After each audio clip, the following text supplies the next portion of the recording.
பொற்பாதங்களை மனமொழி மெய்யால் போற்றி பணிகிறேன். இன்றைய அதிகாலை பிரார்த்தனை வகுப்பிலே கலந்து கொள்ளும் அனைத்து பங்களிப்பாளர்கள், பார்வையாளர்கள் மற்றும் நெறியாளர் தொடர் தொகுப்பாளர்கள் அனைவருக்கும் எனது வணக்கத்தை தெரிவித்துக் கொள்கிறேன். அன்றைய தினம் பக்குவப்பட்ட வினை பற்றி பார்த்தோம். பின் வினை எப்படி ஆன்மாவுடன் இணைந்து பிணைந்துள்ளது என்பதும் நாம் பார்த்து வருகிறோம்.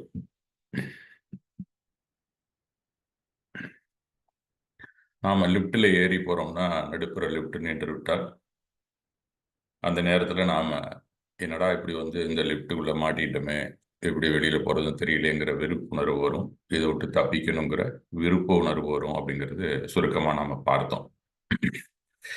அந்த விருப்பு வெறுப்பு உணர்வு விட்டால் வினைகள் ஒட்டிக்கொள்ள ஆரம்பித்து விடும்ங்கிறதான் அடிப்படையாக வினை கொள்கையை நமக்கு தெரிவிக்கிறது. அந்த மாதிரி நாம எப்பெல்லாம் ராகத்வேஷம் அப்படிங்கிற பாவனையில் இருக்கிறோமோ, உணர்வுங்கிறது நம்முடைய ஆன்மா சம்மந்தப்பட்டது. ஆனால் அந்த ஆன்மா என்ன செய்யுதுன்னா, வினைகளோட தொடர்பு வைத்துக் கொள்வதனால புதிதாக ஒரு அறியும் பொருளாக ஒன்று உருவாகி விடுகிறது. இதுதான் உள்ளார்ந்த அர்த்தம். வெறும் ஆன்மா நேரடியாக தொடர்பு கொள்ள முடியவில்லை. அதோட அந்த புத்கல பொருள்களும் சேர்ந்து கொள்கின்றன. அதுதான் உங்களுக்கு கார்மெண்ட்ஸ் அப்படின்னு சொல்லக்கூடிய வினைத்துகள்கள். அந்த வினைத்துகள்கள் இரண்டும் ஒன்றிணைந்து புதுசாக ஒரு டிசைடிங் ஃபேக்டர் ஒன்று உருவாக்கி விடுகிறது. ஆன்மா நேரடியாக எதையும் செயலாற்றும் திறமையுடன் வல்லமை இழந்து விடுகிறது அப்படின்னு சொல்லணும். அது புதுசா ஒன்று உருவாகுதுல, அதுக்கு அந்த கரணம் பேரு. அது மனம் வரைக்கும் விரிவடையும் அந்த கரணம் அப்படிங்கிறது. இதுதான் அவங்க சொல்லக்கூடிய சயின்டிஃபிக்கா இந்த ஸ்பிரிச்சுவல் சயின்ஸ் சொல்லக்கூடிய ஒரு ஏரியா. அப்ப அந்த விருப்பு வெறுப்பு உணர்வுங்கிறது இரண்டும் கலந்திருக்கும். அதனுடைய பண்பு தனியா இருந்தா கூட ஆன்மாவின் பண்பு வேறு, புத்கலத்தின் பண்பு வேறாக இருந்தாலும் இந்த இரண்டும் அந்த கரணம் அப்படின்னு ஒரு புதிதாக ஒரு ப்ராடக்டை உருவாக்கிடுதாங்க. அது ரெண்டும் அவ்வளவு நெருக்கமா இருக்கிறதுனால. ஏன்னா ஆன்மாவில் மறைப்பாக இது அமைந்து விடுகிறது.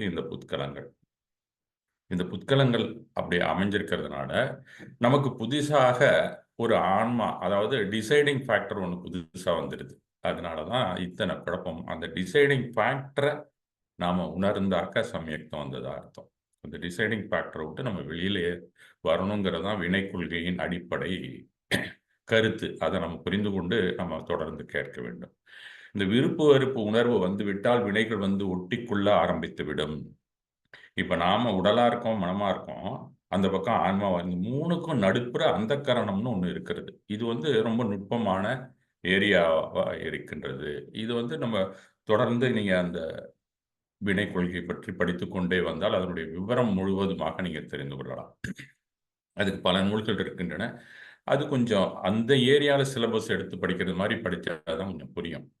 ஜென்ரலா நம்ம வினை கொள்கை, மற்ற இதில் வரக்கூடிய வினைங்கிற வார்த்தைகள், இந்த மந்திரங்கள்ல வர்றதெல்லாம் அது அடிப்படை என்ட்ரி லெவலுக்காக நமக்கு கொடுத்துருக்குறாங்க. நம்ம உள்ள போய் படிக்க ஆரம்பிச்சிங்கன்னா இந்த சொல்லக்கூடிய அத்தனை தோத்திரங்கள்ல வரக்கூடிய வார்த்தைகள் எல்லாமே எந்த இடத்தை குறிப்பிடுகிறது அப்படிங்கிறதுலாம் நமக்கு புரிய ஆரம்பிச்சிடும். அப்புறம்தான் நம்ம டீப்பா பக்தி செய்யவும் முடியும். அறிவு சார்ந்த வழியில நாம உணர்வு சார்ந்ததிலிருந்து அறிவு சார்ந்த பகுதிக்கு செல்ல முடியும் அப்படிங்கிறது தான் உண்மை. அப்ப அப்படியாகத்தான் அந்த விருப்பு வெறுப்புங்கிற ராகத்வேஷம் அந்த கரணத்திலிருந்து வெளிப்படுகிறது. அது பாவ கர்மா. பாவ கர்மா தான் எப்பயுமே அந்த உணர்வு அப்படின்னாலே பாவனை அதற்கான கர்மாவாக, அதாவது ஒரு காரியம் ஆற்றுவதற்காக வெளியேறுகிறது.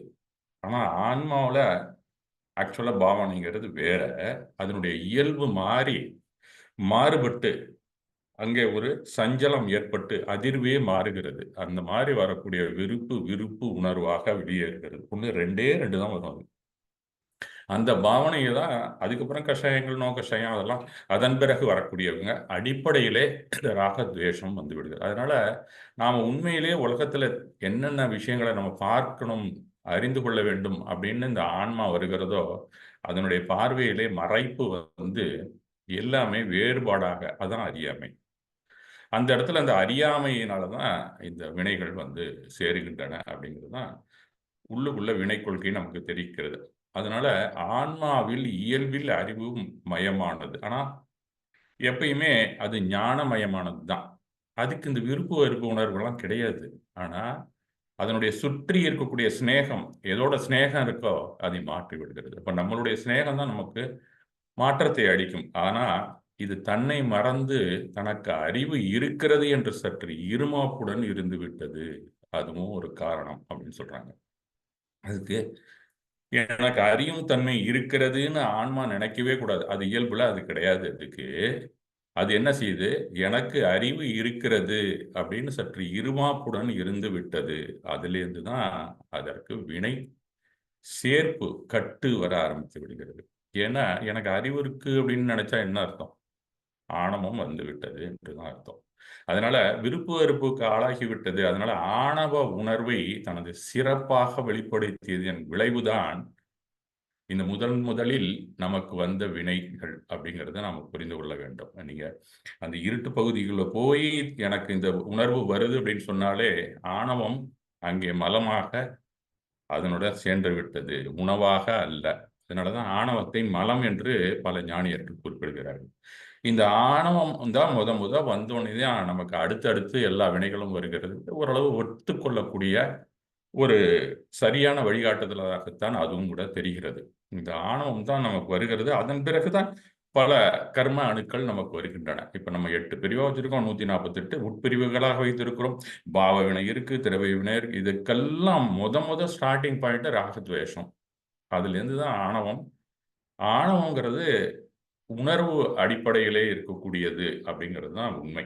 அந்த ஆணவம் முத உணர்வு அடிப்படையில வரும்போது தான் இதெல்லாம் வருகிறது. நாம சாதாரணமா மற்ற நேரத்துல நம்ம சொல்லக்கூடிய மான கஷாயத்துக்கும் இதற்கும் சற்று வித்தியாசம் இருக்கிறது. அதை நீங்க போக போக தெரிந்து கொள்ளலாம். இந்த ஆணவ மலம் அந்த ஆணவத்தை கொண்டு வரும் அப்படின்னு நீங்க புரிந்து கொள்ளலாம். இது இது வந்து உங்களுக்கு வந்துருச்சுன்னா அதுக்கப்புறம் உங்களுக்கு ஆட்டோமேட்டிக்கா எல்லா வகையான கர்மாவும் உங்களுக்கு வந்து சேர்ந்து விடுகிறது. அதனால என்ன பண்றது? இந்த சித்திர விசித்திரங்களான புத்கலங்களால மனம் கிடைக்குது, உடல் கிடைக்கிறது. இந்த மனிதன் அப்படிங்கிற ஒரு என்டிட்டிக்கு. அப்ப நாம வந்து கலப்பா பார்க்கும்போது, இடையில இந்த அந்தக்கரணம்னு ஒண்ணு இருக்கிறதுனால தான் நமக்கு மனமும், உடலும் வருகிறது. நீங்க எந்த பிறவிக்கு போறீங்களோ, அங்க மனம் இல்லை என்றால், அங்கே வெறும் உடலாக மட்டும் இருக்கும். அதற்குரிய பொறிகள் இருக்கும். இதெல்லாமே டிசைடிங் ஃபேக்டரா இந்த வினை துகள்கள் முடிவு செய்கின்றன. இந்த ஆன்மா அத தலையில எடுத்து வைத்துக்கொண்டு அதுக்கு அடிமையாகி விடுகிறதுங்கிறது தான் உண்மை. அதனால சமணர் ஆலயங்கள்லாம் போனீங்கன்னா, மான ஸ்தம்பத்த தான் முதல்ல நிறுவியிருப்பார்கள். அப்ப அந்த விருப்பு, வெறுப்பு மொத வர்றதுக்கு காரணம், எனக்கு அறிவு இருக்குன்னு ஒரு நிமிஷம் நெனச்சதுல இந்த ஆன்மா. ஆன்மாவுக்கு அது வரக்கூடாது, வந்து விடுகிறது. அதனால தான் மானம் தான் இத்தனையும் நமக்கு காரணமா இருக்குங்கிறத தெரிவிக்கிறது தான் மானஸ்தம்பம். அந்த மனம் தூய்மையாக இருக்க வேண்டும் என்று நாம் சொல்லுகிறோம். அது அந்தக்கரணம் தூய்மையாக இருக்க வேண்டும் அப்படிங்கிறது தான் அது தெரியப்படுத்துகிறது. அதனால மானஸ்தம்பத்த முதல்ல வைக்கிறாங்க. அதனால அந்த மான உணர்வை அந்த உள்ளார்ந்த மான உணர்வை வெளிப்படுத்துமாறு அடையாளப்படுத்தி உள்ளார்கள் அப்படிங்கிறது தான் அர்த்தம். இந்த சிம்பாலிக் டிஸ்ப்ளே தான் எந்த ஒரு அம்சமும், அங்கமும் ஆலயங்களில் சும்மா வைக்கப்படவில்லை. ம அங்க இருக்கக்கூடிய அத்தன உருப்படிகள் நீங்க பார்த்தீங்கன்னா, அதெல்லாம் உருப்படின்னு சொல்லுவாங்க. ஸ்தபதியெல்லாம் கேட்டீங்கன்னா, கோயில் நிர்வாணம் பண்றாங்கன்னா, எல்லாமே வினை கொள்கையின் அடிப்படையில உள்ள உருப்படிகள் தான். மேல இருக்கிறதுலேருந்து, கீழ இருக்கிற விமானத்திலேருந்து, அந்த கட்டுக்கட்டா அமைக்கிறதெல்லாம், இந்த வினை உருப்படிகளையும் நீங்க தெரிஞ்சுக்கணும். அப்படிங்கிறதுக்கு தான். இது என்ன? இது என்னன்னு கேட்டீங்கன்னா, வினை சம்பந்தப்பட்ட அந்த ஆச்சாரியர்களோ, சாஸ்திரியார்களோ உங்களுக்கு விளக்கம் அளிப்பார்கள். அதுவும் கட்டடக்கலைக்குள்ள கொண்டு வந்தது தான் ஆலயங்கள். அந்த ஆலயங்கள்ல சமணர் ஆலயங்கள்ல நீங்க இந்த மான சம்பத்தை பார்க்கலாம். அப்படின்னா, மொத அந்த ராக துவேஷத்துக்கு காரணம் இந்த மான ஸ்தம்பத்துல இருக்கக்கூடிய அந்த ஆணவம் தான் அப்படிங்கிறத நாம் தெரிந்து கொள்ள வேண்டும். சும்மா கையெடுத்து மான ஸ்தம்பத்தை தரிசனம் செய்தால் அந்த ஆணவம் விலகி விடுமா? அதை நீங்க தான் முடிவு பண்ணிக்கணும். அதற்கான அகத்தாய்வு செய்து ஏதாவது முயற்சி எடுக்க வேண்டுமா? அப்படிங்கிறதுக்கு தத்துவ கோட்பாடுகளை படித்து புரிந்து கொள்ள வேண்டும். அந்த வழியிலே நாம் நடக்க வேண்டும். சரி, தீய உணர்வு ராகத்வேஷம் வெளிப்பட்டு விட்டது. பின்னால உலகத்தில் சித்திர விசித்திரங்களை செய்யும் ஜடப்பொருள்கள், மாயப்பொருள்கள் இந்த ஆன்மாவுக்கு உடலை தந்தது, பின் செயல்படுவதற்கான பொறிகளை தந்தது. அதாவது மெய்வாய், கண்மூக்கு, செவி இவை தோன்றின செயலாற்ற இடம் அளித்தது இந்த உலகம். பின்னர் இந்த ஆன்மா உடலுடன் உலகிலே வாழ போகங்களை அளிக்க தொடங்கிவிட்டது. எல்லாத்தையும் போகங்கள், இந்த இன்ப துன்ப அனுபவங்கள் தான் போகங்கள் அப்படின்னு சொல்றது. அப்போ உபயோகம்ங்கிறதுக்கு யோகம் இருக்கு, அதெல்லாம் அதன் பிறகு வரக்கூடியவை. வடமொழியில இதை தனுகரண புவன போகம் அப்படிங்கிறாங்க. இது ஜென்ரலா வரக்கூடியது. எல்லா ஜீவராசிக்கும் இந்த 4 ஃபேக்டரும் இருக்கும். அதிர்வின்றி அசைவின்றி இருந்த ஆன்மா இந்த மாய வலையில் விழுந்ததும் அதிர்வுடன் அனுபவிக்க தொடங்கிவிட்டது. ஒவ்வொரு போகத்தையும் இன்பம் என்றும் துன்பம் என்றும் வகைப்படுத்தி அந்த அனுபவத்திலேயே உழல ஆரம்பித்து விட்டது அப்படிங்கிறது தான் எல்லா இந்த கர்ம கொள்கைகள் எல்லாமே நமக்கு சொல்றாங்க. நம்ம சமண மதத்துல இருக்கக்கூடியது மட்டும் இல்ல, எல்லாத்துலயும் பாத்தீங்கன்னா இந்த அடிப்படையா இது இருக்கும். அதன் பிறகு கொஞ்சம் வெவ்வேறு வித்தியாசமா இருக்கும். அவங்களுடைய தெரிவித்தல்ல வெவ்வேறு வகையாக இருக்கும். ஆனா அடிப்படையில பிறவிக்கு காரணம் இந்த வினைகள் தான்.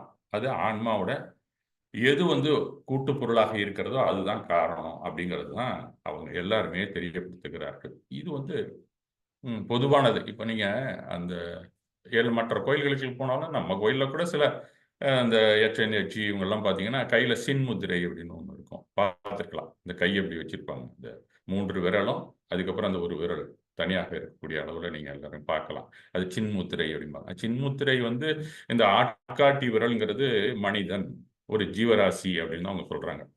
இந்த கட்டை விரல் தான் அது எங்கே போய் சென்ற கைவல்லை பதவியோ இல்ல கடவுளோ ஏதோ ஒன்றுக்கு அது போகணும். ஆனா அது தொலைவில் இருக்கு. இது இது தொலைவில் இருக்கிறதுக்கு காரணம் இந்த 3 விஷயங்கள். முதல்ல ஆணவம், அதன் பிறகு வினைகள்.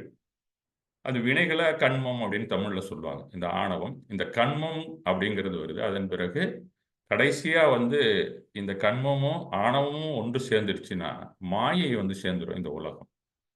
அது தனுகரண புவனம், அதன் பிறகு போகம். இதிலேயே நின்றுடும். இது இந்த 3ஓடையே நின்று கொண்டிருக்கும் எப்பவுமே இந்த மனிதன். இந்த மனிதனை அதிலேருந்து பிரித்து எடுத்து வர்றதுக்கு நீங்க வினை கொள்கையை படிக்கணும். அதற்கான அறிவை வளர்த்து கொள்ள வேண்டும். தவ வாழ்வில் வர வேண்டும். தியானம் செய்ய வேண்டும். அதுதான் இதுலேருந்து பிரித்து இந்த கைவல்யத்துக்கோ நீங்க கடவுளுடைய அவருடைய பாத கமலத்துக்கோ செல்ல வேண்டும் அப்படிங்கிறது ஒவ்வொருத்தரும் சொல்லக்கூடிய அடிப்படை கான்செப்ட். இதுக்கு தான் இந்த சின்முத்திரை அப்படின்னு. அந்த ஆண்டவன் எங்க நீங்க கடவுள் உருவம் பார்த்தீங்கன்னாலும் எது ஞானத்தை போதிக்கிறதோ அந்த கடவுளுக்கெல்லாம் இது இருக்கும். நீங்க சாதாரணமா இருக்கிற கடவுள் எல்லாருக்கும் இருக்காது. அந்த மாதிரி ஒரு முத்திரையை படைத்து ஒரு சிலை இருந்ததுன்னா அது வினை கொள்கையை உங்களுக்கு வழங்க காத்திருக்கிறது அப்படின்னு தான் அர்த்தம். அந்த அடிப்படையில் நீங்க அதை வணங்கணும், வேற ஒன்றும் இல்லை. ஒவ்வொரு போகத்தையும் இன்பம் என்றும் துன்பம் என்றும் வகைப்படுத்தி அந்த அனுபவத்திலேயே உழல ஆரம்பித்து விட்டது இந்த ஆன்மா அப்படின்னு தான். இவ்வுலகில் ஆரம்பத்தில் எல்லா பொருள்களும் எல்லோருக்குமாக பொதுவில் தான் இருந்தது. இன்பங்களை மட்டுமே ஒவ்வொருவரும் தூய்த்து வந்தார்கள். பின் மனிதன் சிலவற்றில் கவனம் செலுத்தினான். ஒருவன் மாம்பழத்தை பறித்து தின்றான். அந்த கொட்டையை வீசி விட்டு சென்றான். சில மாதங்கள் கழித்து வந்தபோது அந்த இடத்துல மாமரம் தோண்டி இருந்தது. இது செடி வளர்ந்துப்பதெல்லாம் நமக்கு கலாச்சாரத்திலே வந்துருச்சு, நமக்கு தெரியுது. அந்த முத அப்படிங்கிற ஒரு காலகட்டத்தில் போக பூமியா இருக்குல்ல, உத்தம போக பூமி. அதுக்கப்புறம்னு வச்சுக்கலேன், அந்த நேரத்தில் அந்த செடி வளர்ந்துருப்பதை பார்க்கறான், யூகிக்கிறான். சரி, நாம போட்ட இடத்துல மாம்பழம் மாதிரியே இலையெல்லாம் இருக்கு, மாமரம் மாதிரி. அது ஒரு நிலை, இது பின்னாடி மரமா வருமோ அப்படின்னு இவன் யூகிக்கிறான். கொஞ்ச நாள் கழிச்சு திருப்பி வரும்போது அதே மாமரம், அதுல காய்கள் கனிகள் இருக்கின்றன. மகிழ்கிறான். உடனே மாங்கொட்டைகள்லாம் அதுல இருக்கிறதெல்லாம் பழிச்சு சாப்பிட்டுட்டு அங்கேயே சுத்தி போட்டுக்கிட்டே வரான். அப்ப நிறைய மாமரம் அங்கே தோன்றி விட்டது. இது கொல்லையாக மாறி இருந்தது. நாடோடியாக தெரிந்தவன் என்ன பண்றான், அங்கேயே தங்கிடுறான். அதான் புவனம். இவனுக்கு தனுகரணம் வந்தது. அடுத்தது புவனத்தை இவனை உருவாக்கி விட்டான். அந்த இடத்துல தங்கிட்டான். இந்த பக்கமாக வந்தவர்கள் அந்த பழத்தை எல்லாம் எடுத்து தின்ன ஆரம்பித்தார்கள். உடனே இவனுக்கு பிடிக்கல. இதெல்லாம் நான் தான் உருவாக்கினேங்கிறான். இந்த மாமரத்தை எல்லாம் மாம்பழத்தை தின்னுட்டு கொட்டையை தான் போட்டான். பாக்கியெல்லாம் இந்த உலகமே இயற்கையே செய்து விட்டது. ஆனால் இவன் என்ன நினைச்சான், நான் தான் பிளான் பண்ணங்கிறான். அந்த இடத்துக்கு நான் தான் அந்த மாங்கொல்லியை உருவாக்கினேன் அப்படிங்கிறான். அதனால அந்த இடத்தை காவல் காத்துக்கிட்டு யாரையுமே அணுக முடியாமல் செய்கின்றான். நான் தான் இந்த மாமரத்தை உருவாக்கினேன், இந்த மாங்குள்ளை எனது அப்படிங்கிறான். அந்த நான் எனது அடுத்ததா சேர்கிறது. முதல்ல ராகத்வேஷம்.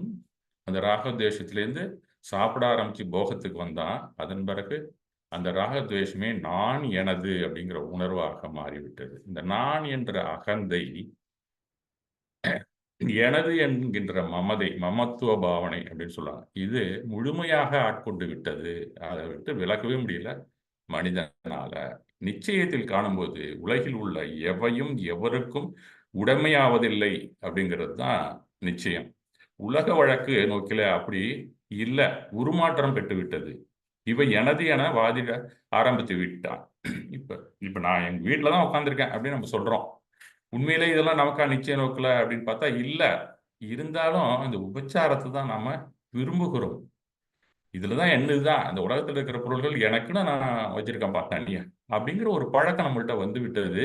இதற்கு சட்டத்திட்டங்களும் பாதுகாப்பு அளிக்க முற்பட்டு விட்டதுதான் விந்தையான சூழ்நிலையாக மாறிவிட்டது.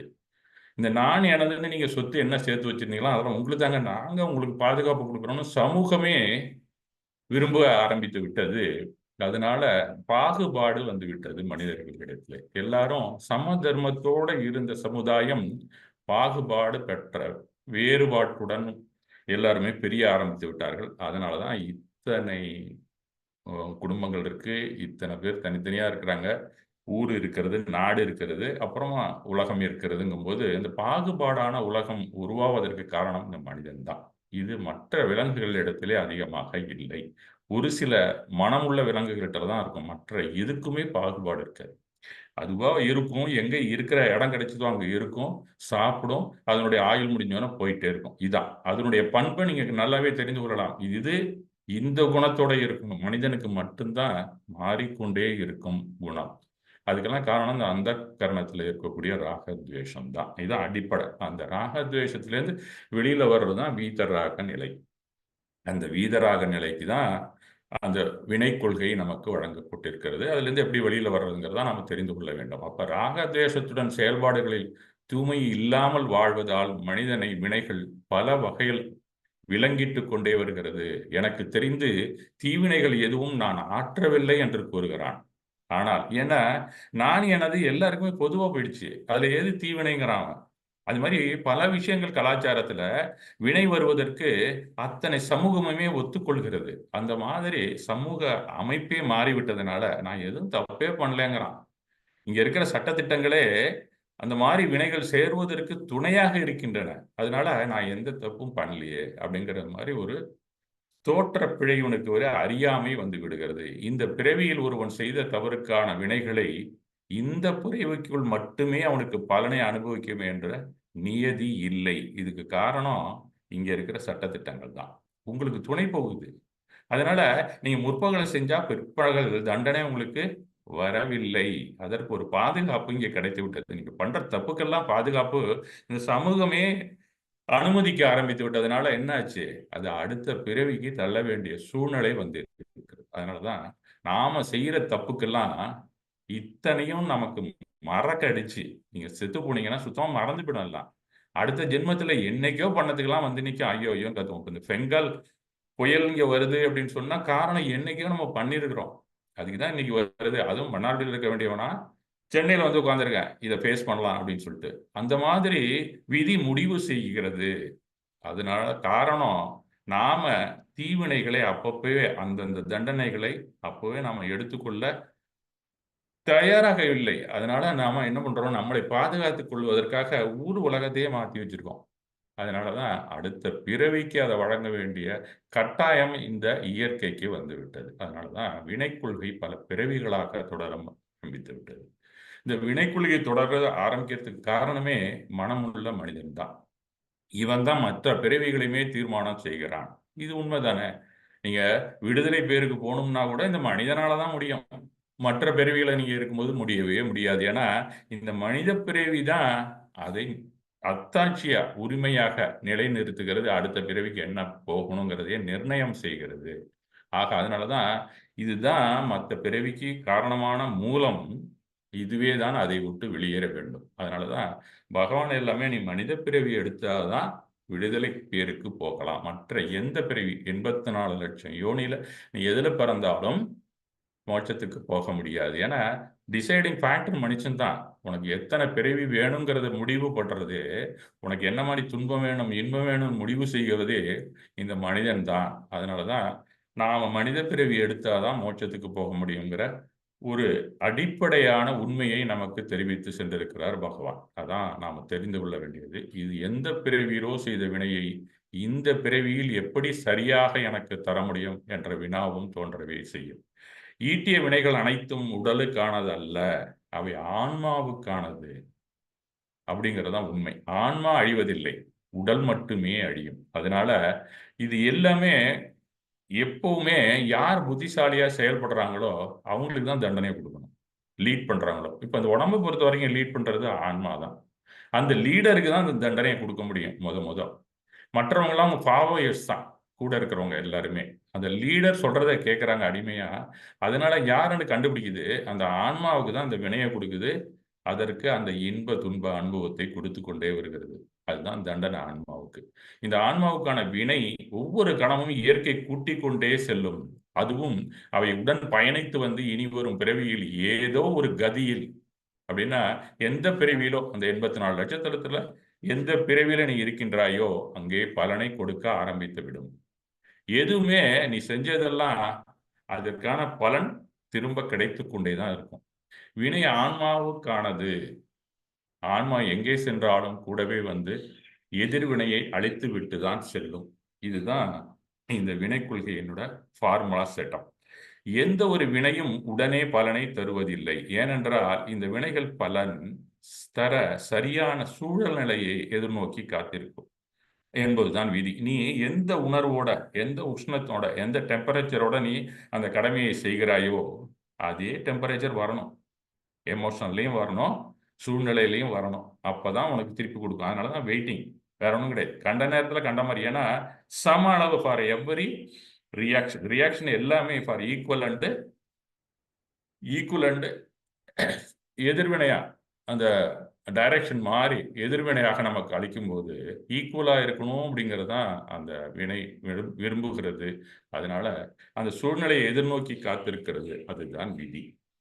இந்த வினை எப்படி செயல்பட வேண்டும் அப்படிங்கிறது தான் விதி. அது எப்ப செயல்படும்? அதுவரை அந்த வினை அப்படியே உறங்கிக் கொண்டிருக்கும்.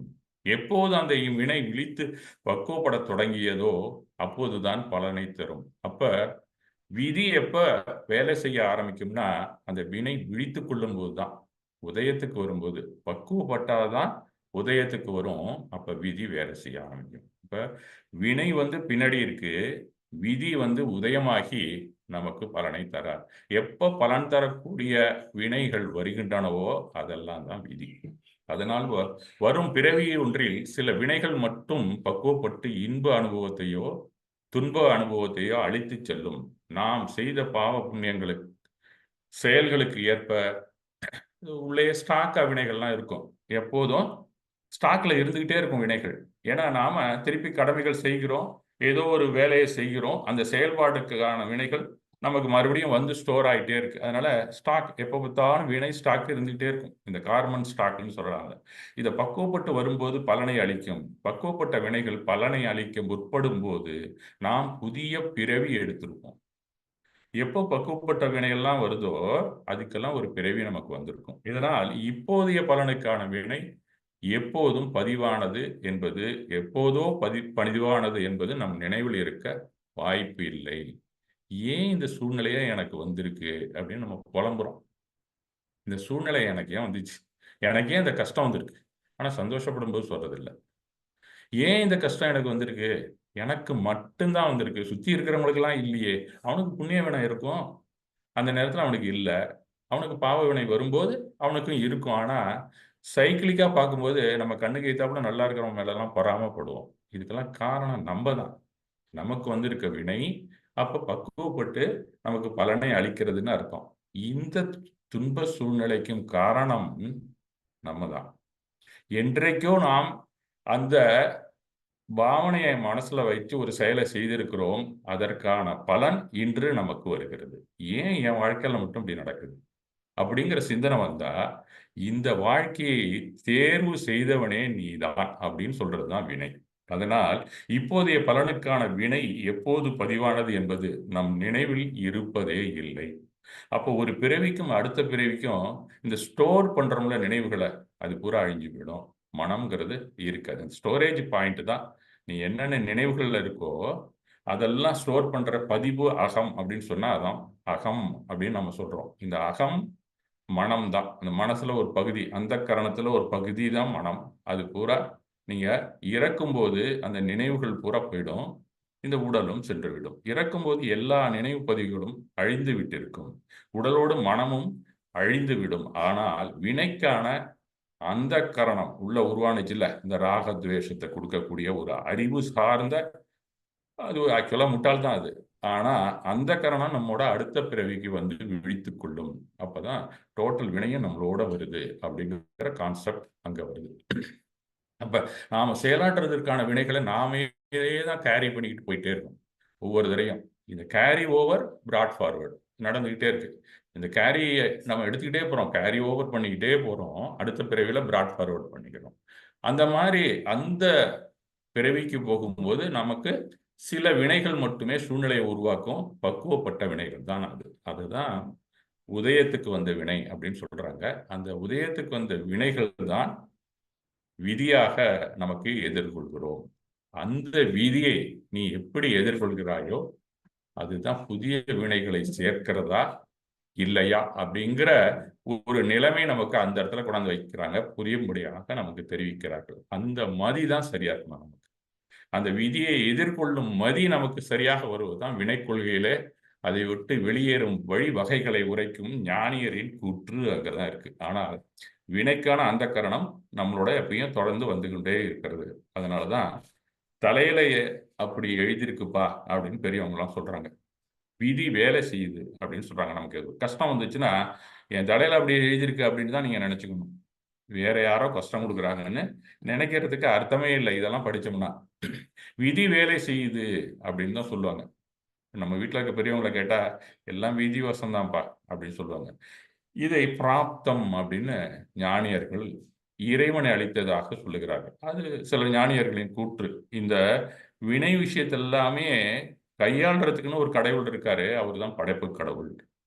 அந்த இறைவன் இந்த பிறவியில நீ என்ன அனுபவிக்கணும், என்ன மாதிரி சூழ்நிலையை எதிர்கொள்ளணுங்கிறத முடிவு செய்கிறார். அதாவது பக்குவப்பட்ட வினைகளை உனக்காக அனுப்புகிறார் அப்படிங்கிற ஒரு நிலைப்பாட்டுல தான் இறைவன் அப்படிங்கிற ஒரு தனியான விஷயத்த அவங்க கொண்டு வந்து வைக்கிறாங்க. அந்த இடத்துல தான் இந்த வினையை உங்களுக்கு சரியா டிஸ்ட்ரிபியூட் பண்ற வேலையை அந்த படைப்பு கடவுள் செய்கிறார் அப்படின்னு சொல்லணும். அத அந்த இறைவன் கொடுத்த பிராப்தமாக அவர்கள் கருதுகிறார்கள். அதுதான் இயற்கை வழங்கிய பிராப்தம் தான். அங்க இறைவன் ஒரு கான்செப்ட் புதுசா வர்றதுனால அந்த இடத்துல இறைவன் பிராப்தம் அப்படின்னு வருது. ஆக நம்மள்ட்ட எப்ப பார்த்தாலுமே வினைகள் இருந்து கொண்டே இருக்கின்றன. அது என்ன? எஞ்சிய வினை. அது பக்குவப்படாம நமக்கு விதியாக வராத வினைகள் ஸ்டாக்ல இருந்துகிட்டே இருக்கும். இந்த எஞ்சிய வினையெல்லாம் நம்ம கூடவே கார்மண சரீரமாக இருக்கின்றன, கார்ம உடலாக இருக்கின்றன, கரும உடலாக இருக்கின்றனங்கிறது சமண தத்துவம். அது பூரா வெளியில ஒரு டிபார்ட்மெண்ட் வச்சு ஒருத்தர் நடத்திட்டு இருக்காருங்கிறது தான் படைப்பு கடவுள். வேற ஒன்றும் கிடையாது. இந்த எஞ்சிய வினையை ஒரு டிபார்ட்மெண்ட் ஒர்க் பண்ணுதுன்னு சொன்னா அங்க ஒரு கடவுள் இருக்காரு, அவருக்கு கீழே யமன் இருக்காரு, சித்திரகுப்தன் இருக்காரு, இன்னும் பல விஷயங்கள்லாம் அங்க நடந்து கொண்டிருக்கிறதாக ஒரு தனியான ஒரு கற்பனைன்னு சொல்லலாம், உண்மைன்னு சொல்லலாம். அது அவங்கவுங்க எடுத்துக்கிற பொறுத்து இருக்கு. நாம எங்க இருக்கிறோமோ அதுக்கு தகுந்தப்ப அதை எடுத்துக்கொள்வோம். ஆனா சயின்டிபிக்கா நமக்கான வினை ஏதோ ஒரு இடத்துல ஸ்டாக்ல இருக்கு. இதுல இன்னும் நம்மகிட்ட இருந்தானா யார்கிட்ட இருந்தான்னா அனுபவிக்க போறது நம்ம தானே. அதை நம்ம இல்லை என்று சொல்லவே முடியாது. இந்த ரெண்டு விஷயத்த இல்லைங்களா, உடம்போட இருக்கா இல்ல இன்னொரு ஆள் ஸ்டாக்கை தனியா மெயின்டைன் பண்ணி உனக்கு அப்பப்போ கேரி ஃபார்வர்ட் பண்ணிட்டு இருக்காரா அப்படிங்கிறதெல்லாம் நமக்கு தெரியாது. அந்த விஷயத்துல நம்ம ரொம்பவும் அதனால எஞ்சிய வினை அப்படிங்கிறது தான் சத்தா அப்படின்னு எழுதியிருப்பாங்க. சஞ்சித வினை அப்படின்னு அவங்க சொல்றாங்க. நம்ம சத்தா அப்படிங்கிறது நம்ம ஸ்டாக்ல இருக்கிறது. உதயத்திற்கு வருவது எல்லாமே பக்குவப்பட்டது தான் வரும். இந்த பிறவிக்கான சூழலை உருவாக்கும் வினைகளை பிராரப்தம் அப்படின்னு அந்த படைப்பு கடவுளை வணங்குவதெல்லாம் பிராரப்தம் அப்படிம்பாங்க. அதுதான் பிராப்தம் அப்படின்னு ஷார்ட்டானா ஆயிடுச்சு. ஆக எஞ்சிய வினையை சஞ்சித வினை அப்படிம்பாங்க. உதயத்துக்கு பக்குவப்பட்ட வினைகளை அவர்கள் பிராப்தம் பிராரப்தம் அப்படிம்பாங்க. இதுதான் வித்தியாசம். ரெண்டும் நமக்கு யார் அவர் கொடுத்தாலும் இல்லை நம்மள்கிட்ட இருந்தாலும் இது ரெண்டும் நம்மள எப்போ பார்த்தாலும் ஆட்டி படைத்து கொண்டுதான் இருக்கும். சூழ்நிலையை உருவாக்கி கொண்டுதான் இருக்கும். நம்மளை செயல்பட வைக்கும்.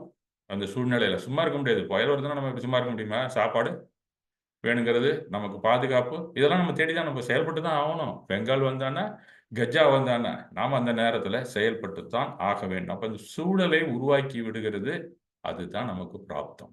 இந்த பிராப்தமும் நாமே நமக்கு கொடுத்ததுதான். அப்ப நம்ம தான் இறைவன், நமக்கு இறைவன் நாம தான்.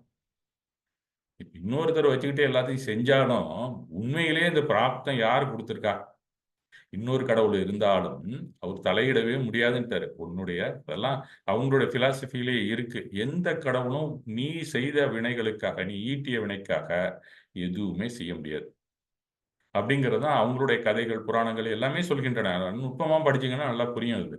அந்த மாதிரி நம்மளதுல அந்த மாதிரி ஒரு புராணத்திலையும், ஒரு இடத்துலையும் ஒரு சம்பவம் கூட இருக்கவே இருக்காது. ஆக இந்த பிராப்தம்ங்கிறது நாமே நமக்கு அளித்துக் கொள்வதுதான். ஆனா நம்ம சாமிகிட்ட போய் எனக்கு பிராப்தம் இதுதானா அப்படிங்கிறோம். இது எங்கேருந்து வந்ததுன்னு தெரியல. ஆனா இந்த பிராப்தத்திலேருந்து நான் எப்படி வெளியில வர்றதுன்னு கேட்கறதுக்கு தான் நம்மளுடைய கடவுள்லாம் இருக்கிறாங்க. அந்த அடுத்த நிலை, உன்னுடைய செயல்பாடு எப்படி இருக்கணும்? எனக்கு இன்றைய சூழ்நிலை எப்படி இருக்கிறது ஆண்டவனே, இதை விட்டு நான் எப்படி வெளியில வரணும்? அது யார்கிட்ட கேட்க முடியும்? ஒரு ஞானியிட தான் கேட்கணும். அந்த ஞானி தான் நமக்கு கடவுளாக நம்ம ஆலயங்கள்ல நிறுவி இருக்கிறோம். இந்த இறைவனின் பிராப்தம் இல்ல, ஆத்மா தனக்கு ஏற்பட்ட பிராப்தத்திலிருந்து வெளியில வர்றது. இந்த சூழ்நிலையை நான் எடுத்துக்கிட்டேன்னா, புதிய வினைகள் எனக்கு வந்து ஆட்கொண்டு விடும். செயல்பாட்டுக்கான வினைகள் தானே எல்லாமே. இப்ப இந்த சூழ்நிலையை நான் எதிர்கொள்ளும்போது, என்னுடைய செயல்பாடு எப்படி இருக்கும்? நல்ல வினையை தருமா? தீய வினையை தருமா? அப்படிங்கிறது தெரியல எனக்கு. அதற்கான வழியை காட்டுங்கிற இடத்துல தான் நாம கடவுளை கொண்டாந்து வச்சிருக்கோம். அந்த கடவுளுக்கும், இந்த கடவுளுக்கும் இந்த இடத்துல தான் வித்தியாசம். ஆக கட்டு அப்படின்னு தான் பந்தம். புதுசா நமக்கு வந்து சேர்றதெல்லாம் கட்டு, வினைக்கட்டு, பந்தம் அப்படிங்கிறாங்க. சில ஞானியர் அதை ஆகாமிய வினை அப்படிம்பாங்க. ஆகாமிய வினைனாலும் கட்டு பந்தம்னாலும் ஒண்ணுதான். ஆக மூன்று விதமாக எல்லாருமே எடுத்துக்கொண்டு இருக்கிறார்கள். அதை வந்து அவங்க ஒவ்வொருத்தரும் சஞ்சீத வினை, பிராப்தம், ஆகாமிய வினை இந்த மாதிரி மூன்றாக பிரித்து போட்டுக்கொண்டே வருகிறார்கள். இவ்வாறு மேலும் மேலும் வினை கட்டிக்கொண்டே செல்லாமல் இருக்க சரியான முறையில் நம் செயல்பாடுகள் அமைந்தால் அவ்வாறு புதிய வினைகள் எஞ்சிய வினைகளுடன் ஸ்டாக்கில் உள்ள சத்தாவுடன் சேர்ந்து புதிய ஸ்டாக் உருவாகாது. இந்த டெக்னிக்கை தான் நமக்கு பகவான் சொல்லி தருகிறார். அதற்காக தான் நாம வணங்குறோம். அதுக்கு நாம செயல்படும் முறைகளை வினை தடுப்பு முறை, சம்முறை அப்படின்னு சொல்றாங்க. இது வேற ஒண்ணும் இல்லை. இந்த சம்முறைங்கிறது நாம எப்படி வினை வராமல் பாதுகாக்கிறோமோ அதுக்கு பேரு வினை தடுப்பு முறை. அதே தான் நமக்கு பகவான் சொல்லித் தருகிறார். நம்மளுடைய கடவுள் வினை தடுப்பு முறையை தான் நமக்கு வழங்கி இருக்கிறார். நாம படிக்கிறோமே வினை கொள்கையில நம்மளுடைய நல்லொழுக்கங்கள் அத்தனையுமே வினை தடுப்பு முறைகள் தான். வினையை பத்தி ஒரு இன்ட்ரோடக்ஷன் இருக்கும். அதன் பிறகு வினை தடுப்பு முறைகள் தான் அதிகமா இருக்கும். ஏன்னா நம்ம செயல்பாடு நாளைக்கு செயல்பாடை சரி பண்றதுக்கான திட்டத்தை வகுத்து கொடுத்த ஒரு திட்ட கமிஷனே வச்சிருக்கவர் தான் நம்ம ஞானி. முழுக்க என்னால் தடுக்க முடியவில்லை. அதனால பின்னால் விதியாக வரப்போகும் வினைகள் நல்ல பலனை தரும்படியாக இருக்க புண்ணிய செயலாக செய்து நல்வினையை கூட்டவாவது முயற்சி செய்ய வேண்டும் இல்லையா? அதுதானே நம்மளுடைய இப்போது நமக்கு புரியல எந்த செயலை. ஏன்னா இங்க இருக்கிற prevailing rules law and order வந்து வினைகளை கொடுக்கக்கூடியதா இருக்கு. அதுக்கு சப்போர்ட் பண்ணுது. இங்க நீ தீவினை செஞ்சாலும் நம்ம சுற்றுப்புறத்துல இருக்கிற சட்டம், சமூக சட்டம், நம்ம நாட்டு சட்டம் அதுக்கு துணை போகுது. அதனால நம்ம எப்படி ஆக்ட் பண்றதுன்னே தெரியல. அட்லீஸ்ட் நம்மளுடைய ஆக்ஷன் நல்வினை கூட்டவாவது முயற்சி செய்ய வேண்டும் அப்படிங்கிற டெக்னிக்கும் அதே பகவான் சொல்லித் தர்றார். அப்படி முயற்சி செய்யும் செயல்பாடுகளே உள்ளே செல்கின்றன. பழைய ஸ்டாக்கோடு சேர்ந்து புதிய வினைக்கட்டாக பெருக்கெடுக்கின்றன. பல கோடியோடு இப்போதைய செயல்பாட்டினால் மேலும் 10,000 கூடி பல கோடி 10,000ஆக எஞ்சிய வினைகள் எப்போதும் இருந்து கொண்டே இருக்கும். இந்த எஞ்சிய வினை புதுசா வந்து சேர்றதெல்லாம் சேர்ந்திருக்கும். பழைய வினை இருக்கும். அதுல பக்குவப்பட்ட வினையும் இருக்கும். ஆக எப்ப பார்த்தாலும் அந்த எஞ்சிய வினைங்கிறது கணம்தோறும் மாறிக்கொண்டே இருக்கும். இந்த மேத்தமெட்டிக்கலா நம்ம பார்த்தோம்னா, எப்ப பார்த்தாலும் ஸ்டாக்ல இருக்கிற அந்த வினைகள் மாறிட்டே இருக்கும். கணந்தோறும் மாறிக்கொண்டே இருக்கும். ஏன்னா, நம்மளுடைய செயல்பாடு கணந்தோறும் மாறிக்கொண்டே இருக்கிறது தான் உண்மை. நம்மளுடைய செயல்பாடு எந்த அளவுக்கு மாற்றம் பெற்றுக்கொண்டே இருக்கிறதோ, அப்பல்லாமே கணந்தோறும் வினைகள் சேர்ந்து அப்போ உங்களுடைய செயல்பாட குறுக்கணும். இந்த செயல்பாடை எந்த அளவுக்கு சரியாக செய்து, எந்த செயல்பாடுகளை எவ்வளவு நீங்க குறைக்கிறீங்களோ, இதற்கான டெக்னிக் தான் சம்முறை தத்துவம். நமக்கு வினை தடுக்கும் முறை. இந்த கணக்கு கணந்தோறும் நடைபெற்றுக் கொண்டிருப்பது நமக்கு தெரிவதில்லை. அப்ப குளோசிங் ஸ்டாக் மாறிக்கொண்டே இருக்கும். பக்குவப்பட்ட பழைய வினை கழிந்து புதிய வினைகள் கூடிக்கொண்டே கணந்தோறும் வினை இருப்பு மாறிக்கொண்டே இருக்கிறது. இந்த புதிய இருப்பு குறைவாகவோ இல்லை கூடிய வினைகள் நல்வினையாகவோ மாறும் செயல்பாடுகளை நமக்கு ஞானியர் வகுத்து தந்துள்ளார்கள். அவற்றை நாம் நல்லொழுக்கங்கள் என்கிறோம். அறத்தை பேணி செயல்படும் வழிமுறைகள் இவையே. ஆக அறத்தை பேணினால் என்ன வரும்? நல்வினை வரும். அப்ப அறத்தை மீறினால் நமக்கு தீவினை வரும் தான் முதல்ல பார்த்தோம். இந்த நல்லொழுக்கங்கள் அப்படிங்கிறது அறத்தை பேணி தான் இருக்கும் பெரும்பாலும். அப்ப அறத்துல பேணினீங்கன்னா சில நேரத்துல புண்ணியம் வரையும் வரும், சில நேரத்துல ஒண்ணுமே இல்லாமையே இருக்கும். அதுக்கு உணர்வு தான் முடிவு செய்ய வேண்டும். அது போக போக இன்டெப்த்தா நீங்க படிச்சீங்கன்னா புரிந்து கொள்ளலாம். நீங்க உணர்வு அளவிலே எனக்கு எந்த ஒரு வினைகளும் வேண்டான்னு நீங்க இருந்தீங்கன்னா, அந்த நல்வினை என்ன பண்ணும்? கொஞ்சோண்டு சேரும் போனஸா. அதுதான் அறம். அறம் எப்பயுமே நீ வினையே வேண்டாம் எனக்கு அப்படின்னு நீ நினைச்சாலும் போனஸ குடுத்துட்டு தான் இருக்கும். அப்பதான் நீ எங்கேயாவது தேவலோகத்துல மேல ஆனத, பிராணத எங்கேயோ நவக்கிரக வேகத்திலயோ இல்ல பஞ்சானத்திரத்திலயோ பொறக்கலாம். அந்த மாதிரி கொடுக்கக்கூடிய போனஸ்ல தான் எல்லாருமே மேல போயிருக்கிறாங்க. திருப்பி பகவானா பிறந்து அத்தனை வினைகளையும் அழிக்கிறார்கள். இதெல்லாம் புரிந்து செயல்பட்டால் சம்யக்தம் நோக்கி நாம் பயணிக்கிறோம் என்ற அர்த்தம். இங்க தான் சம்யக்தம் வருது. இந்த வினை கொள்கையை நாம் கையாளும் திறமை இருக்கிறதுல்ல, இத நீங்க தெரிந்து கொள்ள ஆரம்பித்தாலே சம்யக்தம் அப்படிங்கிற இடத்தை நோக்கி நம்ம பயணிக்கிறோம். இதுவே சம்யுக்தம் இல்ல. பயணிக்கிறோம்னு அர்த்தம். இந்த அறிவாற்றலைத்தான் ஞானத்தின் படிநிலையாக பகவான் நமக்கு அளித்து சென்றுள்ளார். இது இந்த சமயத்தை நோக்கி நீங்க போயிட்டே இருக்கிறதுல பல ஞானங்கள் உங்களுக்கு கை கூடிக்கிட்டே வரும். அது ஐவகை ஞானமாக நமக்கு கூறுகிறார். அதற்கான வழிமுறைகள் இந்த ஞானத்தெல்லாம் எப்படி பெறுவது அப்படிங்கிற செயல்பாடுகளை நமக்கு நம்ம கொடுத்திருப்பாரு, தவ வாழ்வா கொடுத்திருப்பாரு, தியானமாக கொடுத்திருப்பாரு.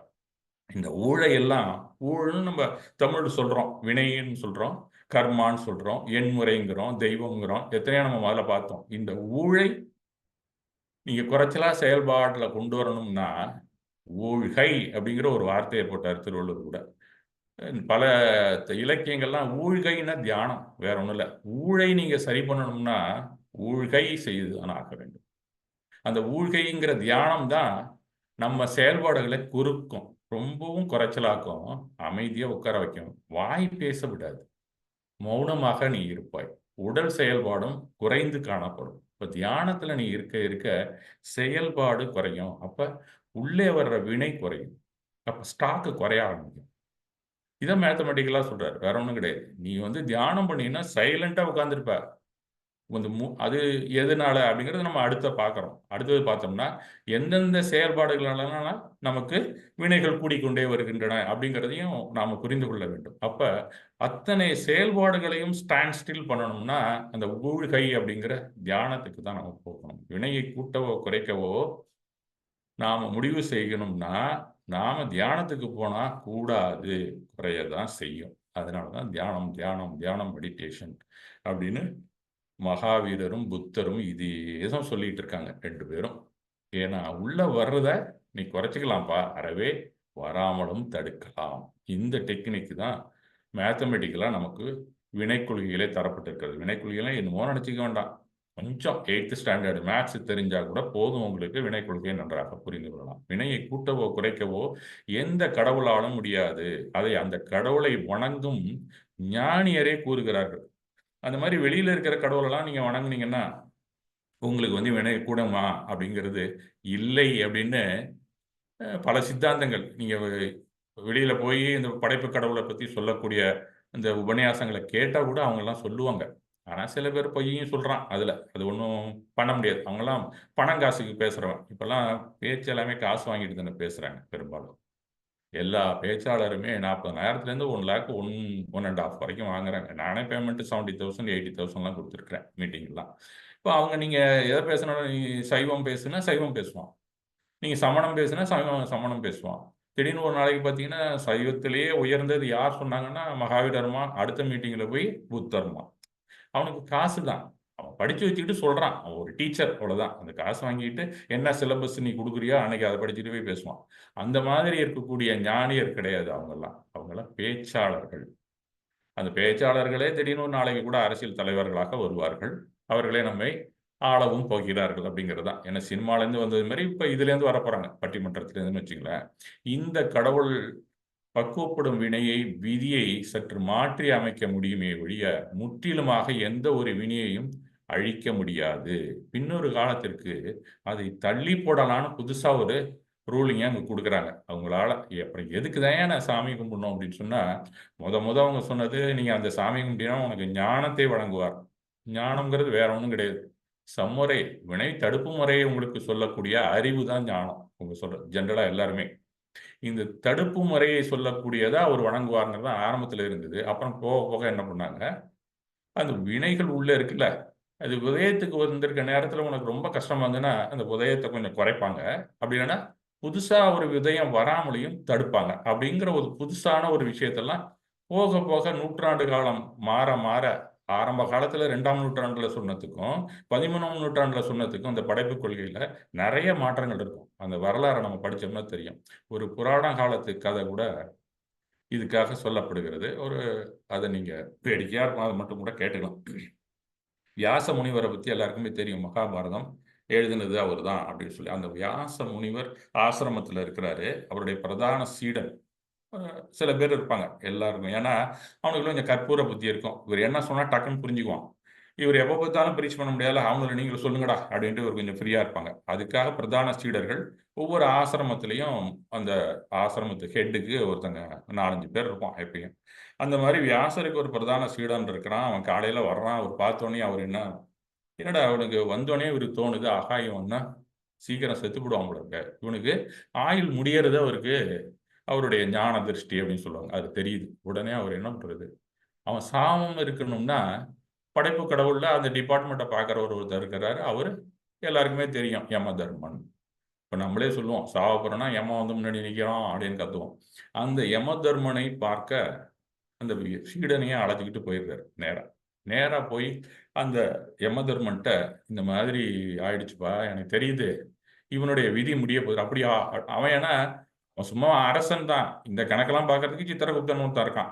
அவன் சொன்னதுதான். இன்னைக்கு காலையில வந்து இன்னென்னார் உயிரை எடுக்கணும்னு சொன்னானா, போய் எடுத்துட்டு வா அப்படின்னு பர்மிஷன் கொடுப்பாரு. அவ்வளவுதான். அந்த யமன்கிட்ட போய் சொன்னோன்னா அவர் என்ன சொல்றார், அப்படியே எழுதியிருக்கு அப்படின்னு கேட்கிறாரு. இப்ப என்ன செய்யணுங்கிறீங்க? அது ஒன்றும் மாற்ற முடியாது. எனக்கு யாருக்கெல்லாம் விதி முடியுதோ அவங்களெல்லாம் காலி பண்ணணுங்கிறது தான் என் வேலை. எக்ஸ்பைரி டேட் வந்தாச்சு, தூக்கி போட வேண்டியதான் இந்த உடம்ப அப்படிங்கிறாரு அவரு. இல்ல இல்ல, இது நீ ஏதாவது பண்ணணும் அப்படின்னோடனே, அப்படின்னா நீ ரெக்கார்ட் ரூம் இருக்கு, அங்க அக்கௌண்ட் சித்திரகுப்தன் இருக்கான், இருக்கானான்னு பாரு, அங்க இருந்தனா நீ வேணா தலையெழுத்தை மாத்தி எழுதிக்க அப்படின்னு பர்மிஷன் கொடுக்குறான் அந்த அந்த யமதர்மன். யமன் சொல்லிட்டு அங்க போய் பார்த்தா சித்திரகுப்தன் இல்லை. இவரே அங்க உள்ள போய் அந்த சீடனுக்காக ஒரு சர்வீஸ் ரிஜிஸ்டர் இருக்காங்க. இவன் என்னென்ன செஞ்சான் இது வரைக்கும், அந்த வினைகள்லாம் அதுல தானே இருக்கும் அவங்களுடைய இதுபடி. அந்த சர்வீஸ் ரிஜிஸ்டர் எடுத்து பார்க்குறாரு. அது ஏகப்பட்ட விஷயங்கள் அதுல இருக்கு. இத கடைசியில கண்டுபிடிக்கிற நேரத்துக்கு அந்த சீடனுடைய தலையை வெடித்து சிதறி விட்டு, அவனுடைய பக்கத்துல முடிவு என்னைக்குங்கிறத பார்க்க போறார்ல, அந்த நேரத்துல அவன் தலை வெடிச்சு செத்துட்டான். ஐயய்ய! என்னடா இப்படி ஆயிப்போச்சே கடைசி நேரத்துல. மாத்தி எழுதலான்னு வந்து அப்படி ஆயிடுச்சே அப்படின்னு சொல்லிட்டு அவர் பார்க்குறாரு. அதிலேயே கடைசி பக்கத்துல எழுதியிருக்கு, என்னைக்காச்சும் வியாசரை அழைச்சுக்கிட்டு இவன் வருவான், வந்தா அவன் தலை வெடிச்சு சாவான்னு எழுதியிருக்கு அதுல. ஆக தலையெழுத்தை நீங்க யாரும் மாத்த முடியாதுங்கிறது தான் இந்த மகாபாரத கதை நமக்கு வழங்கி இருக்கிறது. நீ எவனாலையும் முடியாது, எவனை உருவாக்கிய கடவுளாலும் முடியாதுங்கிறத நான் அண்டர்ஸ்டுட். இந்த மாதிரி கதைகள்லாம் நிறைய அவங்களுடைய மதத்திலையும் வைத்திருக்கிறார்கள். நீங்க அதை பார்த்தாலே தெரியும். அந்த மாதிரி மாற்றி அமைக்கக்கூடிய டெக்னிக் எப்படி வந்ததுன்னு கேட்டா, நம்மளதுல சங்கிரமணம் அப்படின்னு ஒரு டெக்னிக் இருக்கு. அது தானாவே மாறிக்கொண்டிருக்கும். இதற்கு ஒரு கடவுளை வைத்து படைத்து விட்டார்கள் அப்படின்னு தான் சொல்லலாம். இதெல்லாம் நீங்க ஊழ் பத்தி, வினை பற்றி படிக்க படிக்க தெரிந்து கொள்ளலாம். இந்த கம்பேரிசன்லாம் ஆழ்ந்து படிச்சீங்கன்னா புரிந்து கொள்ளலாம். அந்த கடவுள் பக்தியால் முக்தி பெறுவதற்கு ஒரு நிமித்தமாக செயல்படுவார், அவ்வளவுதான். எந்த கடவுளா இருந்தாலும் முக்தி போவதற்கான வழியை தான் சொல்லுவாங்க. நீங்க அந்த கடவுளை தான் வணங்கணும். யார் ஞானத்தை வழங்குகிறார்களோ அந்த கடவுளை நீங்கள் வழங்க வேண்டும். அது எந்த மதமா இருந்தாலும் பரவாயில்ல. அந்தந்த மதத்திலையும் ஞானத்தை வணங்கும் கடவுளை வணங்கினீங்கன்னா அவங்க குருநாதராக இருப்பாங்க. சுய முயற்சி பயிற்சியில் இந்த வினைக்கணக்கை புரிந்து கொண்டு வாழ்பவர்களே முக்தி அடைவார்கள் என்றும் கூறப்படுகிறது. நாமே முயற்சி செய்வதா, இல்லை கடவுளை நம்பி பக்தி செய்து காலம் கழிப்பதா, இதில் எதில் நம்பிக்கையோ அதை ஏற்று நம் வாழ்க்கை பயணத்தை துவங்குவதில்தான் நம் விவேக ஞானம் அடங்கியுள்ளது. அதை நாம் புரிஞ்சுக்கணும், அதன்படி நம்ம வாழ வேண்டும். It is left with you அப்படிங்கிறது தான் இந்த வினை கொள்கை எப்படி இருக்குங்கிறத ஒரு ஐடியாவாக நான் உங்களுக்கு சொல்லியிருக்கிறேன். நம் செயல்பாடுகள் வினை மீண்டும் மீண்டும் வந்து சேருகிறது அப்படிங்கிற ஏரியாவை நாம் தெரிந்து கொண்டாதான் நாம நம்முடைய செயல்பாடுகளை குறைத்துக் கொள்ளலாம். அந்த செயல்பாடுகள் 3 வகையிலே நடக்கிறது அப்படின்னு சொல்லப்படுகிறது. மணி என்னாச்சு? ஓகே, அதை மட்டும் சொல்லி முடிச்சிடுறேன். ஒன்று உடல், மற்றொன்று பேச்சு, இன்னொன்று சிந்தனை. இந்த 3 வழியாதான் நம்மளுடைய செயல்பாடுகள் மனிதனுக்கு இருக்கு. ஜென்ரலா செயல்பாடுனா புறத்துல தெரியறது மட்டும்தான் நாம் தெரிந்து வைத்திருக்கிறோம். நாம் ஒரு ஆக்ஷன் அப்படின்னு சொன்னா 3 வகையான ஆக்ஷன் இருக்கிறத அந்த காலத்திலே சொல்லியிருக்கிறாங்க. இப்போ லேட்டஸ்டா மனம்ங்கிற ஏரியாவுக்கு போகும்போது தான் கொஞ்சம் சைக்காலஜி படித்தவங்க, சைக்காட்ரிஸ்ட்லாம் வந்து அந்த செயல்பாடையும் ஏற்றுக்கொண்டு இருக்கிறார்கள். அது வரைக்கும் 2 செயல்பாடு தான் அறிவியலுக்கு தெரியும். 3 செயல்பாடு இருக்கிறத ஸ்பிரிச்சுவல் சயின்ஸ் படித்தவங்கலாம் முன்னாடியே சொல்லிட்டாங்க. இதனால் மன, வசன, காய சுத்தி அப்படிங்கிறோம். நம்ம ஸ்திரீகரண சுத்திங்கிறது இந்த 3 வகை செயல்பாடுகளிலும் தூய்மையாக நடத்தல். தூய்மையா நீங்க நடந்தீங்கன்னா நல்வினை வரும். செயல்படாமையே இருந்தீங்கன்னா வினையே வராது. இந்த டெக்னிக் தான் நம்ம அதுல இருக்கு. அப்ப இந்த 3 விஷயத்த நாம அனுபவம் பண்ணுகிறோம். நம்ம அனுபவங்களாக நமக்கு வருகிறது. இந்த 3 செயல்பாடுகள் தான் போகம் அப்படின்னு சொல்லுகிறார்கள். இந்த போக வழியை செயல்களை 3ம் வினையை ஈட்டுகிறது. அதுல தூய்மையாக இருக்கணும். மனவசன காயத்துல அந்த போகத்துல தூய்மையாக இருக்க வேண்டும் அப்படிங்கிறது தான் இந்த குறளாசிரியரும் இந்த 3 செயல்களையும் கவனம் செலுத்துங்கள் தான் குறளை எழுதிய ஆசானம் அப்படிதான் எழுதியிருக்கிறார். ஒருத்தன் அடிக்கிறான்னா அடி வாங்குவவன் என்ன சொல்லுகிறான்? ஐயோ அடிக்கிறானே, கடவுளே என்னை காப்பாத்து அப்படின்னா கத்துவான். கடவுள் உன்னை காப்பாற்ற மாட்டார் அப்படிங்கிறது தான் உண்மை. அவன் ஒன்றும் சும்மா அடிக்கல, நீ எப்போவா அடிச்சிருக்கிற அதனால அவன் அடிக்கிறான் அப்படின்னு சொல்லிட்டு போயிடுவார். ஜென்ரலா இந்த கடவுள் வந்தா கூட உன்னை முன்னாடியே அடிச்சாயா அதுக்காக அடிக்கிறாங்க அப்படின்னு சொல்லிடுவாரு. ஆனா உனக்கு அவன் அப்பதான் அடிக்கிறான் முத அதான் ஆகாமிய கர்மான்னு சொல்றாங்கல்ல. முத வரக்கூடிய சேரக்கூடிய கர்மா வினைக்கட்டு அப்படிங்கிறது நீ எப்பயுமே தெரிந்து கொள்ள முடியாது. ஏன்னா பழைய நினைவுகள்லாம் நமக்கு மறந்து போச்சு. நீ அவன் இப்பதான் அடிக்கிறான்னா திருப்பி அடிச்சா கணக்கு சரியா போயிடும்னு நாம முடிவு செய்யவே முடியாது. ஏன்னா நமக்கு தான் எல்லாம் மறந்து போச்சு. போன ஜென்மத்தின் ஞாபகம்லாம் ஒண்ணுமே இல்லையே. அதனால நமக்கு எல்லாமே நமக்கு எப்பயோ செஞ்சதுக்கான திருப்பி ரிட்டர்ன்ஸா நமக்கு வந்துகிட்டு இருக்கு அப்படிங்கிற சிந்தனையில தான் நம்ம வாழ வேண்டும். இது வேற தலையெழுத்து. அதை ஒன்றும் நீங்க மாற்றவே முடியாது.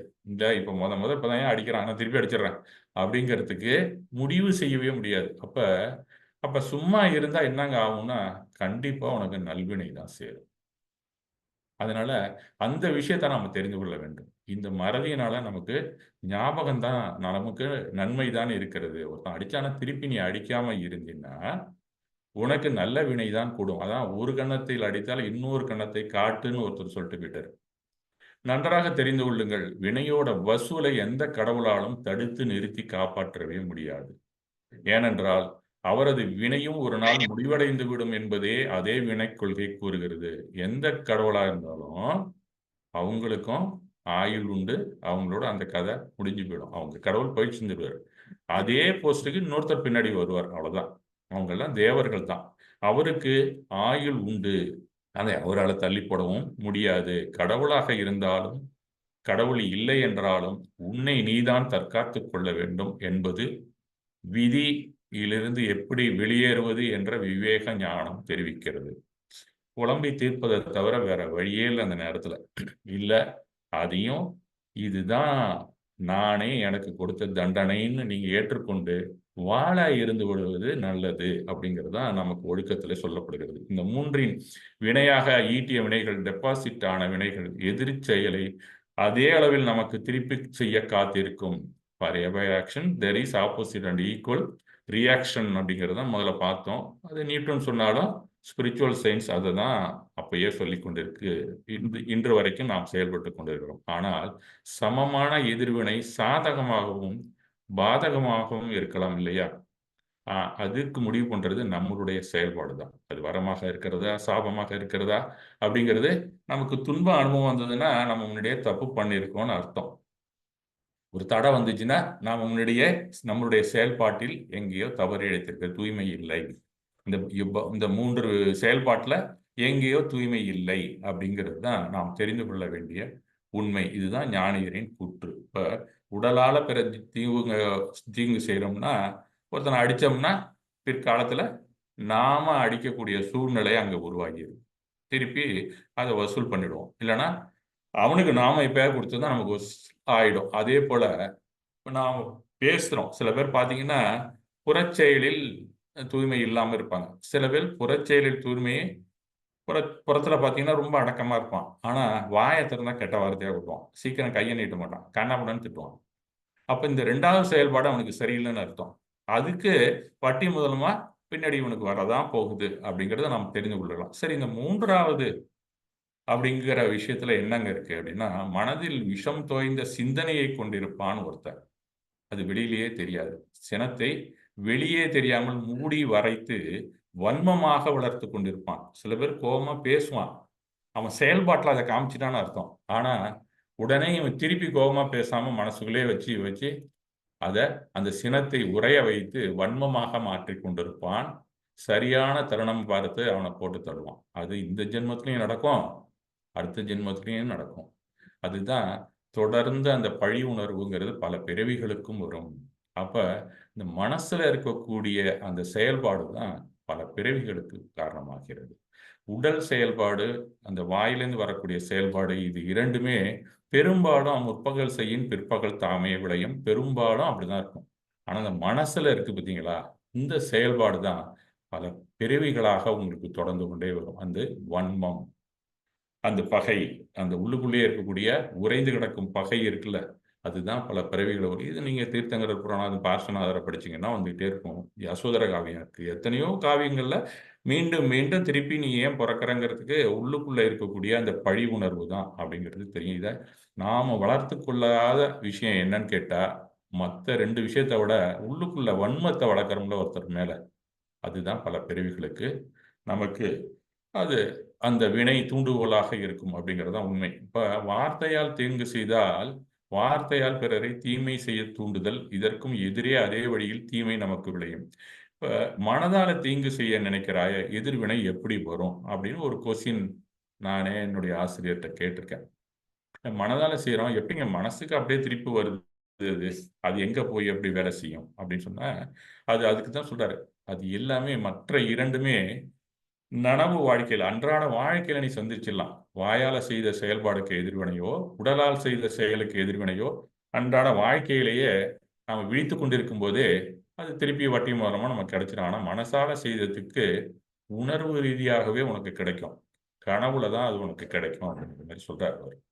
அது ஒரு ஒரு வகையில ஒத்துக்கொள்றது மாதிரி தான் இருந்தது. அதுவும் அந்த இடத்தையும் நாம மறுக்க முடியாது. இப்ப நீங்க ஒரு கனவு கண்ணை மூடிட்டு தூங்குறோம்னா, கனவுல எவ்வளவோ நமக்கு அனுபவங்கள் வருகின்றன. நமக்கு பிடித்த அனுபவம் வரும், பிடிக்காத அனுபவம் சந்தோஷமாகவும் இருக்கும். கனவு நல்ல அனுபவத்தை கொடுக்கும். நம்ம வந்து பெரிய புதையல் கிடைச்சது மாதிரி இருப்போம் சந்தோஷமா. இன்னும் சொல்லப்போனா சினிமாலலாம் காமிப்பான், பொன்மகள் வந்தாலும் பாட்டு பாடிக்கிட்டு உட்காந்துருப்பான். தங்க பொக்கிஷமா அள்ளி கொண்டு வருவது போல கனவு வரும். இதெல்லாம் எப்பயோ மனசுல நீ ஈட்டிய வினை தான் அது. அது திருப்பி இப்படிதான் வருது அப்படிங்கிறத அவர் சொல்றாரு.